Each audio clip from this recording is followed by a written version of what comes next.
Good morning ജീസസിലേക്ക് വീണ്ടും ഹൃദ്യമായ സ്വാഗതം.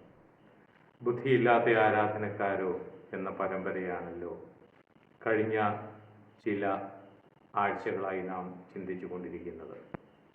അതിൻ്റെ കഴിഞ്ഞ ഭാഗത്ത് ഒരു വ്യക്തിയും ദൈവ ആരാധനാ സ്ഥലത്ത് ഉയർത്തപ്പെടരുതെന്നും ഉയർത്തപ്പെടേണ്ടത് ദൈവപിതാവും പുത്രനായ യേശു ക്രിസ്തുവും മാത്രമാണെന്ന് നാം ചിന്തിക്കുകയുണ്ടായി. അതിനനുബന്ധമായി ചില കാര്യങ്ങളിലൂടെ വിശകലനം ചെയ്യുവാൻ ആഗ്രഹിക്കുന്നു. റോമാലേഖനം 12-ാം അധ്യായത്തിൻ്റെ 3-ാം വാക്യത്തിൽ അപ്പോസ്തലൻ ഇങ്ങനെ ഓർപ്പിക്കുന്നു: ഭാവിക്കേണ്ടതിന് മീതെ ഭാവിച്ചുയരാതെ ദൈവം അവനവന് വിശ്വാസത്തിൻ്റെ അളവ് പങ്കിട്ടതുപോലെ സുബോധമാകും വണ്ണം ഭാവിക്കണമെന്ന് ഞാൻ എനിക്ക് ലഭിച്ച കൃപയാൽ നിങ്ങളിൽ ഓരോരുത്തരോടും പറയുന്നു. ഈ വാക്യത്തിൻ്റെ അന്തസത്ത ഉൾക്കൊണ്ടിരുന്നുവെങ്കിൽ നമ്മുടെ സഭകളിലെ ആരാധനാ സ്ഥലങ്ങളിലെ എല്ലാ പ്രശ്നങ്ങളും പരിഹരിക്കപ്പെടുമായിരുന്നു എന്ന് പലപ്പോഴും തോന്നാറുണ്ട്. അപ്പോസ്തലൻ ഒരു കാര്യം പ്രത്യേകം ഓർപ്പിക്കുന്നു: ഓരോരുത്തരോടുമാണ് പറയുന്നത്.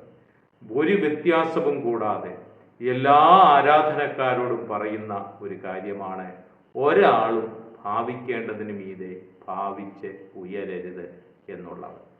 ഇതിനോടനുബന്ധിച്ച് ഒരു കാര്യം പ്രാരംഭമായി പറയട്ടെ. ക്രൈസ്തവ സഭയിലെ അധ്യക്ഷ സ്ഥാനം അല്ലെങ്കിൽ ക്രൈസ്തവ സഭയിലെ ഇടയന്റെ സ്ഥാനം തികച്ചും വ്യത്യസ്തമായ ഒന്നാണ്.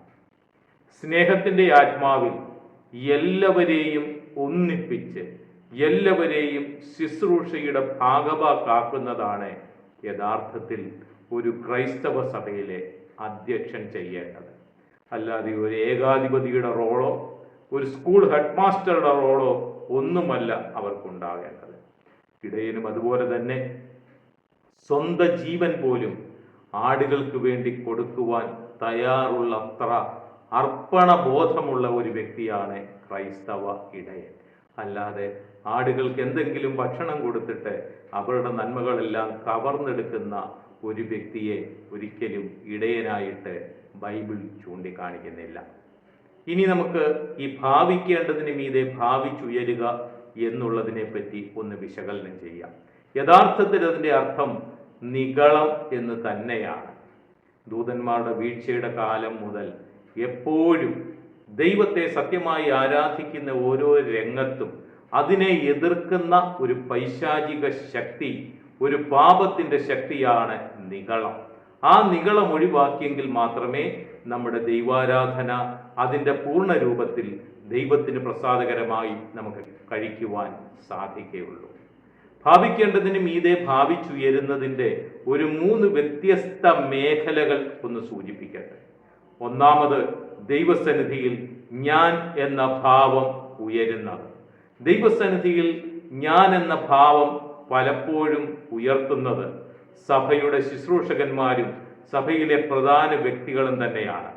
ഞാനാണ് ഈ സഭ സ്ഥാപിച്ചത്, അല്ലെങ്കിൽ ഇതെൻ്റെ അധ്വാനമാണ്, ഞാൻ പണം മുടക്കിയതാണ്, ദൈവം എന്നെയാണ് ഇത് ഏൽപ്പിച്ചിരിക്കുന്നത് എന്ന് തുടങ്ങിയുള്ള പ്രസ്താവനകൾ.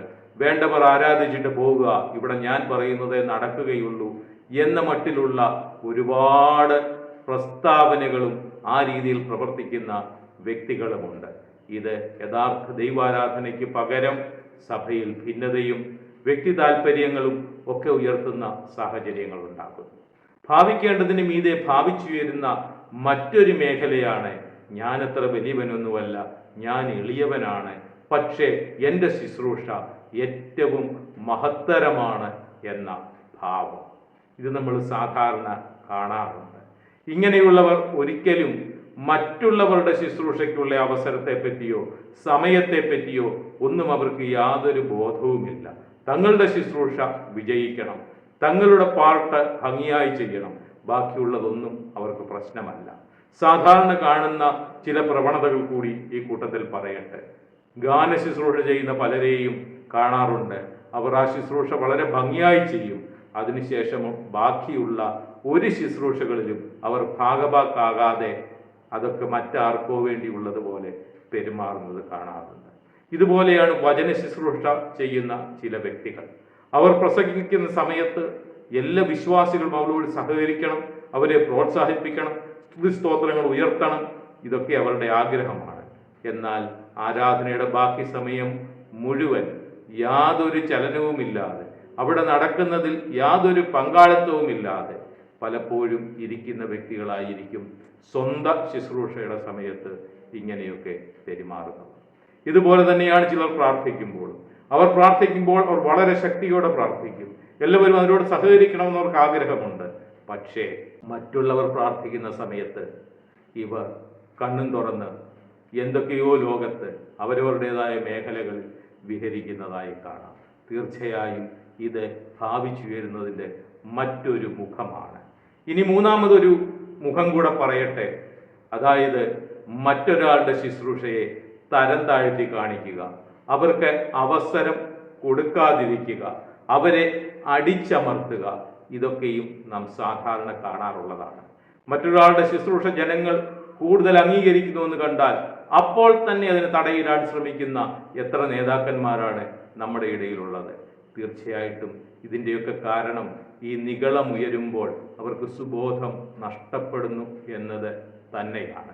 സുബോധമുള്ളവൻ ദൈവത്തെയാണ് ആരാധിക്കുന്നത്, യേശുവിനെയാണ് ആരാധിക്കുന്നത് എന്ന ബോധത്തോടെ ആരാധനയിൽ ഉടനീളം എല്ലാവരെയും പങ്കെടുപ്പിക്കുകയും എല്ലാവർക്കും ശുശ്രൂഷയ്ക്കുള്ള അവസരങ്ങൾ യഥാവിധി നൽകുകയും ക്രമമായും ഭംഗിയായും നടത്തുവാനുള്ള ക്രമീകരണങ്ങൾ ചെയ്യുകയുമായിരിക്കും ചെയ്യുന്നത്.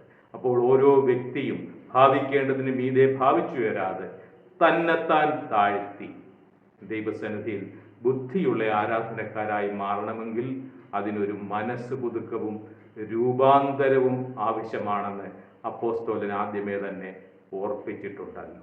തീർച്ചയായും ഈ ഒരു അവസ്ഥയിലേക്ക് നമ്മുടെ ആരാധന മാറണമെങ്കിൽ നമുക്കൊരു മനസ്സ് പുതുക്കവും രൂപാന്തരവും ആവശ്യമാണ്. തീർന്നില്ല, അപ്പോസ്തലൻ ആദ്യമേ തന്നെ സൂചിപ്പിക്കുന്നുണ്ട്, നിങ്ങളുടെ ശരീരങ്ങളെ ജീവനും വിശുദ്ധിയും ദൈവത്തിന് പ്രസാദവുമുള്ള യാഗമായി സമർപ്പിക്കുമ്പോൾ മാത്രമേ നിങ്ങൾക്ക് ബുദ്ധിയുള്ള ആരാധനക്കാരായി മാറുവാൻ കഴിയുകയുള്ളൂവെന്ന്. സഹോദരങ്ങളെ, നമ്മൾ ബുദ്ധിയുള്ള ആരാധനക്കാരായി മാറുവാൻ ദൈവം നമ്മളെ പറ്റി ആഗ്രഹിക്കുന്നു. അതിന് നമ്മുടെ ശരീരങ്ങളെ നമ്മൾ യാഗമായി സമർപ്പിച്ചേ മതിയാകൂ. നമ്മുടെ വ്യക്തി താല്പര്യങ്ങളെ യാഗമായി സമർപ്പിച്ചേ മതിയാകൂ. നമ്മുടെ സ്വന്തം ഇഷ്ടത്തെ യാഗമായി സമർപ്പിച്ചേ മതിയാകൂ. മറിച്ച് യേശുവിൻ്റെ സ്വഭാവത്തിൻ്റെ, യേശുവിൻ്റെ ആത്മാവിൻ്റെ അനുരൂപം നമുക്ക് ഉണ്ടാകണം. അതിന് ദൈവം നമ്മളെ സഹായിക്കട്ടെ. ദൈവം എല്ലാവരെയും അനുഗ്രഹിക്കുമാറാകട്ടെ.